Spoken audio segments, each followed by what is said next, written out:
বুধবার নিজের বাসভবন আশ্রমে কুমারী পুজো করলেন ভক্তানন্দ গিরি মহারাজ। অনেক বছর ধরেই পুজো হয়ে আসছে। পুজোতে উপস্থিত ছিল সমস্ত বৈষ্ণব সাধু সন্ন্যাসীরা। জগতে মানুষের মঙ্গলের চেয়ে এই পুজো করা উচিত, আর সেই পুজোয় সবার মঙ্গল চেয়ে পুজো করলেন ভক্তানন্দ গিরি মহারাজ। কুমারী মাকে নিজের হাতে সাজিয়ে পুজোর আসনে বসান তিনি। তারপর নিয়ম নীতি মেনে চলে প্রায় অনেক সময় ধরে পুজো। দিনটি ছিল খুব সুন্দর, মাধুর্যময়। আয়োজন উদ্যোক্তা আমি। আমাদের কুলদেবী হচ্ছে জগদ্ধাত্রী। জগদ্ধাত্রীর পুজোর বয়স যদি আমি ধরি অনেক হয়ে গিয়েছে আমাদের শরীরদের কাছে, মনসা থানও আছে।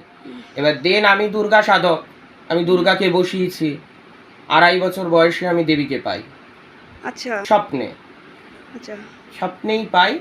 তারপরে আমার চলতে থাকে জ্ঞানগত। আর দেবীকে আমি রামপ্রসাদও যেমন কালীকে দেখতেন, আমিও মাকে কন্যা রূপেই দেখি, মেয়ে রূপে দেখি। মানে আর আচ্ছা, আর আমি ছোটা ভীম কার্টুনের পোগো গ্রিন গোল্ড অ্যানিমেশনে আমি ক্যারেক্টার ডিজাইন অফ সুপ্রিমো ছিলাম। সেই 1,50,000-এর চাকরিও আমি ছেড়েছি।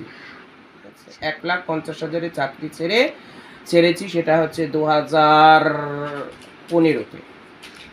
আচ্ছা। এটা পরবর্তীতে প্রথম অবস্থায় আমি ব্রহ্মচারী রূপে, মানে বৈষ্ণব সাধনা ঘরনায় রাধারমন কুলে অচ্চিদানন্দ দাস বাবাজির চরণাশ্রিত স্নেহধন্য দুর্গানয়ন দাস বাবাজি ছিলাম। আমি ওখানেও বাবাজি পদ হোল্ড করেছি।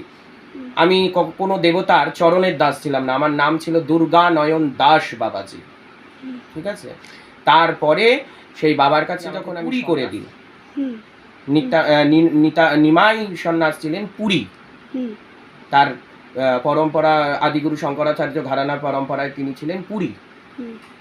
কত বছর বয়সে আপনি বেশ প্রয়াগরাজ্যে পূর্ণ সংস্কার হয়েছে। তার আগে কৌল সংস্কার হয়েছে 2023 বগলা পুজো, রটন্টি পুজোর দিন।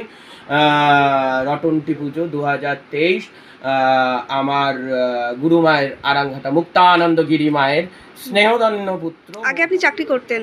হ্যাঁ, 1,50,000-এর চাকরি ছেড়েছি। তারপরে এই সাধনার পথে এলেন? আচ্ছা, আর পেটে বিদ্যা না থাকলে সাধু হয়ে কোনো লাভ নেই, মূর্খ সাধুর কোনো দাম নেই। ঠিক আছে।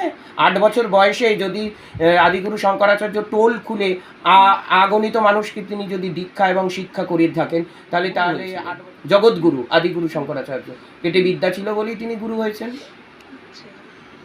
ওই জন্য আগে বিদ্যা পেটে ধারণ করতে হবে, জ্ঞানরূপা সরস্বতীকে, তারপরে কর্মরূপা মহালক্ষ্মী, সংহারের জন্য ভদ্রকালীকে আহ্বান করতেই হবে। মহাকালী, তমোগুণা, সৃষ্টি স্থিতি প্রলয়, তিনটেরই দরকার আছে। পরিবর্তনই সংসারের নিয়ম। আচ্ছা, ওম নমো নারায়ণ। আমি পঞ্চদশ নামে জুনা আখড়া মালতী নন্দগিরি। পুজোটা বাবাজি আজকে আমাকে ডেকেছেন, এখানে আহ্বান করেছেন। আমি এখানে এসে খুবই আনন্দিত পাচ্ছি।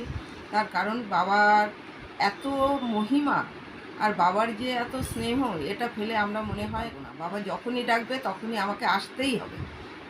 মানে এটাই আমার, মানে এখানে আসার পরে আমার এটাই যে আমার বাবা যখন আমাকে ডাকবে তখন আমি আসবই, যেখানেই থাকি না।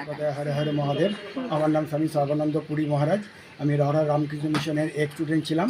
এখন নিজস্ব আশ্রম আছে নৈহাটিতে। অবস্থ অবস্থায় আমাকে এবং মাতা বিজলি মহারাজ ইনভাইট বা নিমন্ত্রণ করেছেন এখানে আসার জন্য। আজকে কুমারী পুজো আছে, এটা নিয়ে 68 বছর ওনারা প্রতিপালিত করছেন। কুমারী যে যাকে প্রদক্ষিণ করলে পৃথিবীকে প্রদক্ষিণ করা যায়। কুমারী অর্থাৎ নারীদের মান সম্মান ইজ্জত এবং মা সম্বোধন করে যে প্রদক্ষিণ করা হয়, সেই কুমারী পুজোতে উনি ব্যস্ত রয়েছেন।